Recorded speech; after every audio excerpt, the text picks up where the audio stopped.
রাত পোহালেই ত্রয়োদশ জাতীয় সংসদের স্থগিত হওয়া শেরপুর 3-এর নির্বাচন অনুষ্ঠিত হতে যাচ্ছে।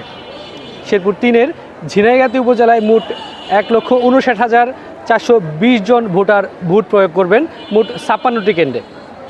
ইতিমধ্যেই নির্বাচন কমিশন তাদের সকল কার্যক্রম সম্পন্ন করছেন।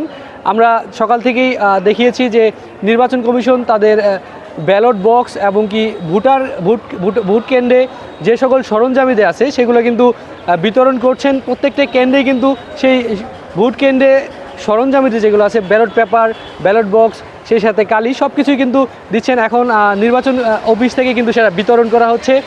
আমরা যেমনটি দেখেছি আইন শৃঙ্খলা পরিস্থিতি স্বাভাবিক আছে এবং কি আইন শৃঙ্খলা পরিস্থিতি স্বাভাবিক রাখতে কিন্তু আইন শৃঙ্খলা বাহিনী তৎপর আছে। নিরাপত্তার চাদরে ঢেকে ফেলা হয়েছে ঝিনাইগাতীর প্রত্যেকটি ভোট কেন্দ্র, যেন নির্বিঘ্নে ভোটাররা ভোট দিতে পারেন, তাদের ভোটাধিকার প্রয়োগ করতে পারেন। এখন বর্তমানে অবস্থান করছি ঝিনাইগাতী উপজেলা পরিষদ চত্বরে, যেখানে প্রত্যেকটি কেন্দ্রে কিন্তু ব্যালট পেপার সহ ব্যালট বক্সও সব কিছু বিতরণ চলছে। এই ছিল ঝিনাইগাতী উপজেলা থেকে ত্রয়োদশ জাতীয় সংসদের যে স্থগিত হওয়া নির্বাচন, সেই নির্বাচনের সর্বশেষ আপডেট।